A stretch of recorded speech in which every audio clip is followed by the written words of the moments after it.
आपकी राय, क्योंकि देखें ना ये मीनिंगलेसनेस तो फिर एक्सरसाइज की हर वोटर को दिखाई दे रही है ये सब कि अगर उसने 8 फरवरी को वोट डाला अपनी जमात को, बाद में स्पेशल सीट्स भी नहीं मिली, इससे पहले बल्ले का निशान भी नहीं था, तो अब ज़िमनी इंतखाब में सपोर्ट करके क्या मिल जाए? ये सबसे अहम नफ्सियाती technicality, I am sorry I am cutting you, यहाँ पर सिर्फ नैरेटिव की जंग थी कि अगर कल के इलेक्शन में पाकिस्तान तहरीक-ए-इंसाफ सीट्स जीत जाती तो उनके 8 फरवरी के बयानिए को तकवीयत मिलती कि हमारे साथ 8 फरवरी में धांधली हुई, दैट इज इट। और अगर हार गई है वो सीटें तो नून लीग के बयानिए को वो तकवीयत मिल गई कि हमारे साथ धांधली हुई है। इसीलिए नून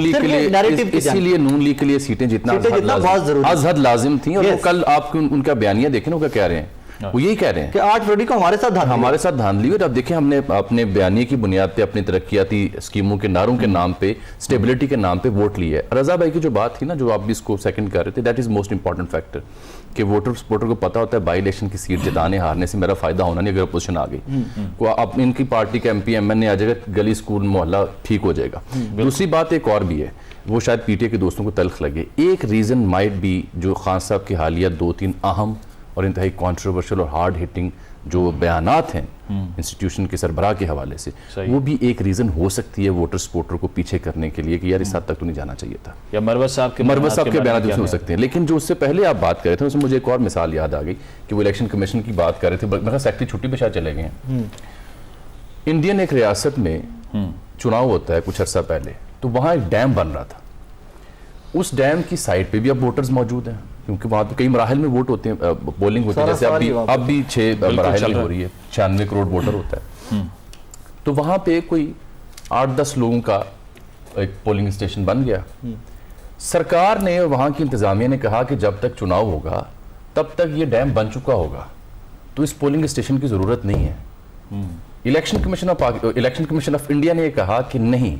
अगर वहां एक भी बंदा होगा तो उसके लिए पोलिंग स्टेशन बनेगा और उसके लिए वही इंतजामात होंगे जो एक शहर के पोलिंग स्टेशन के लिए होते हैं। एंड गेस व्हाट, उस पोलिंग स्टेशन पे सिर्फ 2 लोग थे चौकीदार की सूरत में, वोटर और एक साहब छुट्टी पे गए हुए थे, और जो दूसरे साहब थे वो मौजूद थे, उन्होंने वोट कास्ट कर लिया 10 बजे। पोलिंग का अमला बदस्तूर 5 बजे तक वहां बैठा रहा, इस बात को यकीनी बनाने के लिए कि क्या पता दूसरा बंदा भी ना वहां ना कभी डेमोक्रेसी डीरेल हुई। दूसरी चीज ये कि वाजपेयी साहब 2 वोटों से वोट ऑफ नो कॉन्फिडेंस हार गए, कबूल कर लिया, मुबारकबाद दे दी। हमारे यहाँ वोट ऑफ नो कॉन्फिडेंस हुआ, उसके बाद क्या हुआ वो अब तक समेट रहे हैं। तो हमारे यहाँ पे समेटा जाएगा। मैंने आपको शुरू में अर्ज कर दी थी, वजह यह है कि वहां का जो नेता है, वहां का जो सियासतदान है ना, वो आपस में एंगेजमेंट करता है। लालू प्रसाद यादव से, गांधी जी से या किसी और से बात करते हैं। राणा साहब की स्टेटमेंट्स बहुत अच्छी आ रही हैं, वो पॉजिटिव है डेमोक्रेसी के लिए। बिल्कुल, इस पे मैंने आना है, लेकिन ये इलेक्शन का जो पर्सपेक्टिव है, इसमें अब आखिरी चीज, अब PTI तो एहतजाज करने जा रही है, आज भी प्रेस कॉन्फ्रेंस की है, और इसमें पंजाब में तो लीडरलेस है PTI, कैसे एहतजाज करेंगे? क्या शेर अफजल मरवत को KP से लेके आएंगे, वो पंजाब में लीड करेंगे? तो ऑलरेडी पर्चा हुआ कसूर वाले मामले में। क्या उमर अयूब साहब को लेकर कल वो कराची चले गए तो यहाँ भी आ जाएंगे? हाँ, नहीं, लेकिन आई डोंट थिंक सो कि अगर वे एहतजाज मुश्किल होगा पंजाब में उनके लिए, अगर पूरे मुल्क में एहतजाज करने जा रहे हैं तो फिर पंजाब की अपनी तंजीम की तरफ से भी रेजिस्टेंस आएगी ना। एक बंदा बाहर से आया और यहाँ पर एहतजाज कर, ब्रेक पे जाने से पहले एक और चीज गोशगुजार कर दूं। कल मुझे बताया गया कि हमारे एक सहाफी दोस्त हैं, उनकी बात हुई मोनस इलाही साहब से रात को लेट, रिजल्ट से भागे हुए थे, तो मुझे आज वो बता रहे थे, कहते हैं कि मोनस इलाही साहब के बकौल जो एक कोट किया गया मुझे कि ही वाज वेरी पॉजिटिव कि ज़िमनी इलेक्शन था, मुझे ये था कि मेरा धड़ा टूट के दूसरी तरफ चला जाएगा, क्योंकि पता है गवर्नमेंट बन चुकी है और स्टेबल गवर्नमेंट है, कि यहाँ पे एक आधे वोट की कहानी नहीं है, एक आधे वोट से मरियम नवाज साहबा की गवर्नमेंट डिस्टेबल हो जाएगी। तो मुझे था कि मेरा धड़ा टूट के मूसा इलाही साहब की जानिब चला जाएगा, लेकिन परवेज इलाही साहब वाले हल्के के अंदर मेरा वोटर मेरे साथ खड़ा है। तो एक तरफ तो ये भी साइकी है कि उनको पता था, सियासतदानों को भी पता होता है कि जब इलेक्शन हो रहा है, ज़िमनी इलेक्शन है, गवर्नमेंट बन गई हुई है, तो दूसरी तरफ बहुत सारे लोग चले जाते हैं कि वहां से काम शाम भी हो जाएंगे, फंड भी मिल जाएंगे, गलियां नालियां भी बन जाएंगी। ठीक है, इस पे रूमी साहब, ये बराना सनाउल्लाह साहब की जिस तरह राय साकिब साहब भी बात कर रहे हैं, अब उन्होंने रिसेंटली बानी चेयरमैन तहरीक-ए-इंसाफ के हवाले से ये बात की है कि अगर बैठ के बात कर लें तो कोई बड़ी बात नहीं है, उनकी रिहाई हो जाए तो ये तो मौकरी नहीं है जस्टिस सिस्टम की कि अगर बैठ के बात हो जाए और 2 जो पार्टी टू दी ऑफेंस हैं वो कुछ डिसाइड कर लें, तो फिर चाहे 300 FIRs भी हों वो सब इग्नोर हो सकती हैं। देखिए, बिल्कुल अजीबो गरीब बात है, और मसला ये है कि जिस तरह पाकिस्तान तहरीक-ए-इंसाफ के अंदर से भी मुख्तलिफ आवाजें आपको सुनाई देती हैं, इसी तरह नून लीग की भी अजीबो गरीब हिकमत अमली है। मतलब एक जो बड़ा धड़ा है वो तो इक़्तिदार में है, एक वज़ीर आज़म है, नवाज शरीफ के भाई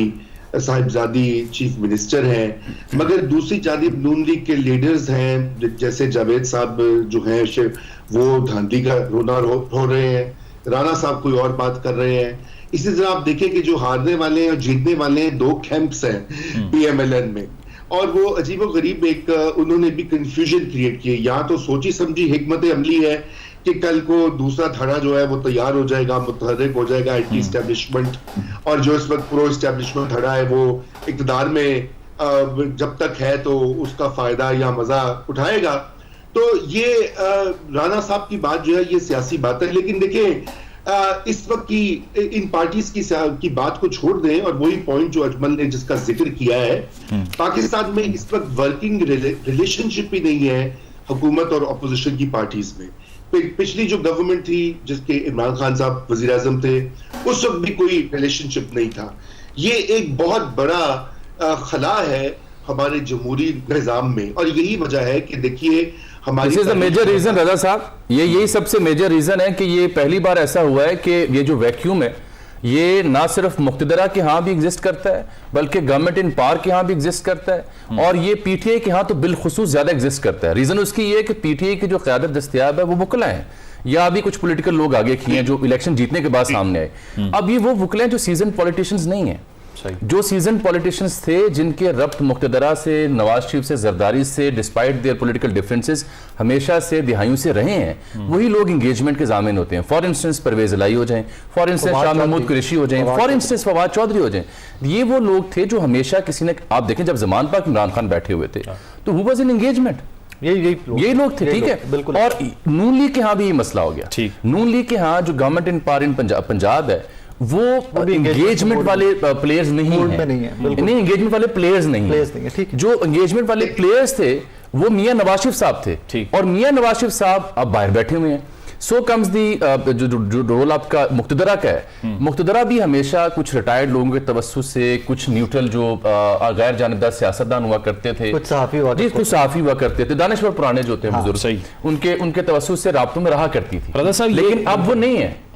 सही है, आप कंप्लीट चाहता हूं कि देखिए वो अभी भी नहीं है, और हमने अपनी तारीख में देखा है कि जब भी इस तरह का ब्रेकडाउन होता है तो जो तीसरी गैर मुंतखब इदारे जो हैं फिर उनको मौका मिल जाता है कि वो अपने टर्म्स डिक्टेट करवाएं, चाहे वो अदलिया हो, चाहे वो एस्टेब्लिशमेंट हो। और पाकिस्तान की ये कहानी सबको मालूम है, इन सियासी जो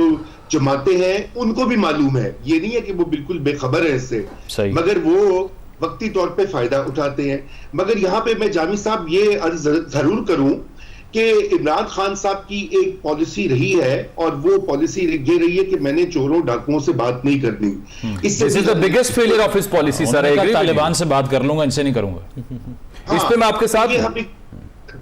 तो इसलिए जो सियासी कुव्वतें होती हैं वो बेचारी जाके कोशिश करती हैं, बातचीत वो होती है, लेकिन खान साहब का बयान आ जाता है, वो एम्पलीफाई होता है सोशल मीडिया पे कि कोई बात नहीं होगी, ये नहीं होगा, वो नहीं होगा। ये जो गोश्त सोलो वाला, मुझे ये उम्मीद है कि खुदा करे कि खान साहब जल्द निकले जेल से, और वो एक बदले हुए खान साहब हों कि जो कि समझें कि अगर पाकिस्तान की जमहूरी निजाम को बढ़ाना है, सिविलियन सुप्रीमेसी को लेके आना है, तो उनको सियासी कुव्वतों के साथ वैसे काफी हाई एक्सपेक्टेशंस हैं आपकी। प्रोग्राम में एक ब्रेक शामिल करते हैं, ब्रेक के बाद कंटिन्यू करेंगे। Stay with us.